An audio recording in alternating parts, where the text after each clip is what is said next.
What's up, guys? Welcome back to another video. Welcome back to my channel. It's PROA TV. I'm showing you guys my top 3 phones. I'm gonna say of this year to this point. Why?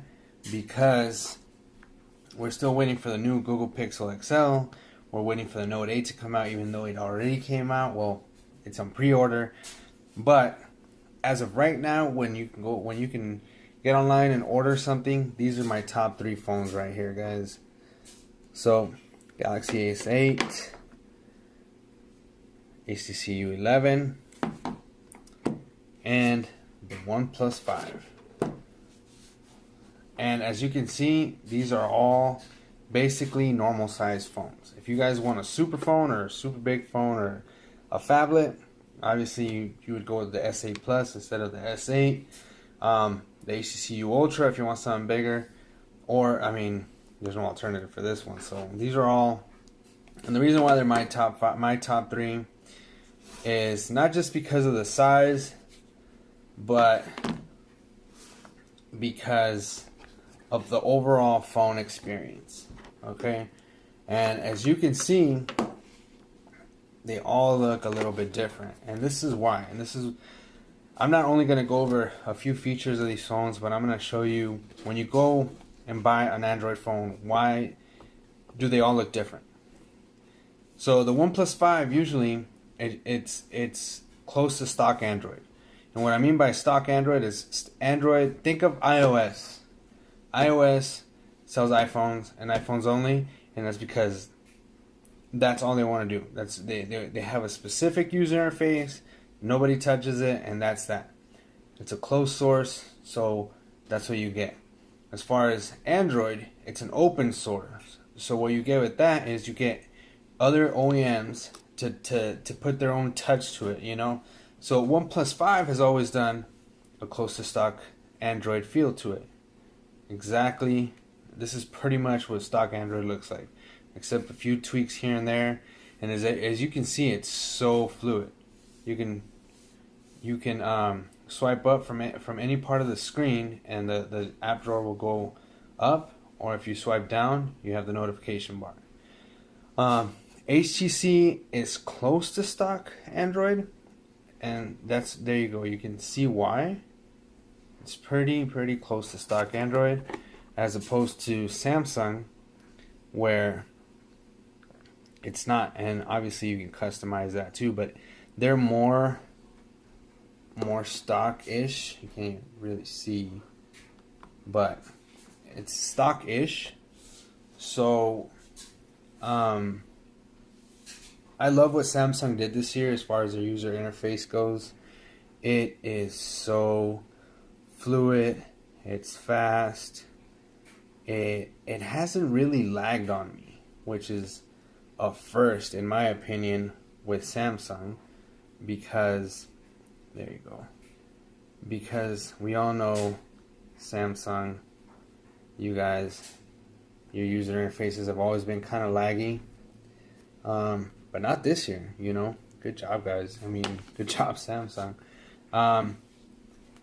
And if I can merge any of these, I mean, if I can merge any phones right now, it'd be these 3. I would somewhat merge these 3 phones to be one. In my, camera. If I can merge these 2, actually, if I can make a great camera out of these 3, it'd be the perfect camera. I love stock feel. I love how fluid. I love that it's got 8 gigs of RAM, 128 gigs of storage. HTC has always been my favorite OEM. And I'm not picking this phone because HTC is my favorite OEM. I just released the review on it, I think, for once. And I'm going to do a head-to-head battle between Samsung, the S8, and the HTC U11. I might do a head-to-head between all 3 of these, because these, like I said, to me, these are the phones of the summer. Not the summer, but as of 2017, as up to now, you know. These are the best fluid phones, the best overall software. The fingerprint reader on these is fast. Horrible placement. Honestly, I don't even use my my fingerprint reader on this one because it's back here, and I mean, I might set it up, but I like the placement right here in front, or like the Nexus XP had it right in the middle. I think that back here is the best place for it because that frees up your screen for you to do more with the screen. So like if you wanted to, like if HTC wanted to do boom sound speakers the way they used to have it, I mean, put the fingerprint on the back and just boop, it'd be perfect. I mean, when you pick up your phone, what do you usually do when you get it out of your pocket? What do? Put your finger right here. So why not put the fingerprint scanner right here? I mean, but other than that, these three phones to me are the three top phones of the year up until now. I mean, obviously, like I said, the S8 Plus and the S8 are very close. If you wanted something bigger, go for the S8 Plus. Other than that, I feel like the feel in the hand, the size of this, it's almost 6 inches. So, I mean, obviously, it's almost 6 inches, and look at the footprint. It fits in a smaller footprint than these two other phones. But, like I said, in my opinion, these are the top three phones. Snapdragon 835 all across the board. 4 gigs of RAM, 4 gigs of RAM, 8 gigs of RAM. The only one with the dual camera setup, OnePlus 5. Is it a big deal? Yes and no. I think these two phones, they have single cameras, and I think out of all three, I would prefer the S8's camera. But that's just my opinion. But yeah, if you're in the market, best priced, this is $500 mark, which is perfect. That one's on sale everywhere right now, so you're looking at maybe $50-$60 more than this one. This one's $650. I mean, unless you get like some kind of code to get a discount on it. Other than that, these three phones, boom sound speakers, great headphones. Like I said, these are my top three, and I'm gonna put them head to head. I think I was just gonna compare these two, but why not? You know, a lot of people don't know about OnePlus. OnePlus has been possibly my second favorite company. Well, let's say between HTC, Nexus, even though they don't make Nexus anymore.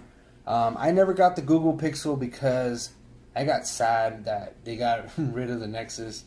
I know, kind of petty, whatever, but I got kind of sad and I didn't want to get it. But I have heard nothing but great things about the software, the camera, so on and so forth. So I might just get the Google Pixel XL 2 when it comes out. But OnePlus, like I said, near stock, cheap, great specs. I mean, when they first came out, it was, I think the OnePlus One was like $300, and it would compete against the two heavy heads right here, the two main, even Apple. It was competing against them, so that's what they did. They did that. Obviously, the older they get, the different the specs get. Obviously, they're gonna price it a little heavier. They're making more money. They're selling more. They sell a lot around the world. But yeah, like I said, between these three phones, I think these are my three favorite phones of the summer. I thought I was going to use this more of a daily driver, but this is what I basically switch on and off with. As far as experience, obviously, if I can get I mean, you can do a custom launcher or downloader launcher. I did on the HTC, and I'm going to show you guys. Do I think I kind of miss this is Nova Launcher. This is what I did to the HTC, but just for the video I changed it back. I like the HTC launcher, and as you can see, I always keep it minimalistic. I just keep the apps that I use on a regular basis. What I love about the Galaxy S8 is the Edge screen and all the functionality that they put into it now. All the apps that I usually use on a regular basis. I mean, it's sick. What they did with the Edge display or the Edge screen this time. Apps, favorite contacts, screenshots, maintenance. This is pretty dope too. Device maintenance is pretty dope, and all the sports teams that I follow. Obviously, it's loading. But yeah, it's between these three phones. I don't think nobody can touch these three phones. Obviously, that's my opinion. When I get my hands on the Note 8, I'll probably change my opinion a little bit because it's not that much bigger than the S8. But in my personal preference, I prefer smaller phones. You know, like 5.2 to 5.5. This is 5.8. And I just the feel of it, the phone is smaller. It fits in these. It fits in all these. You see, it's thinner, shorter, bigger screen. Thinner, shorter, bigger screen. You know, why couldn't these guys do it? Obviously, they don't really have the funds for it. HTC, I don't know, but these are my top 3 phones up until now, and I want to do more videos like this. It'll help consumers, I think, and like I said, every phone has their own touch to it, so don't expect every Android phone to look the same. They'll do the same. You can download a different launcher like I did on this one. You could always customize it however you want. It doesn't have to. Like I tell people, the iPhone, and I'm not bashing Apple. I don't like Apple products. I had an iPhone for a little bit, got rid of it. I wanted to get rid of it sooner than what I did, but you know, when you're married, you have to, you know, listen to wife. But anyways, if you pick up 10 iPhones, unless that person knows how to jailbreak that iPhone, they're all gonna look the same. If you pick up 10 different Android phones, I customize mine to one page. I don't like having a ton of pages. I pick up people's Android phones all the time. And the majority of the people don't know that you can tap and hold and move everything. You can add widgets. You can add whatever you like to these phones. And a lot of people don't know that. But I usually keep it to one page, and I these are just the most used apps always that I always put. So that's my little quick top 3 phones of 2017 up until now. Can't see. Catch you on the next video, guys.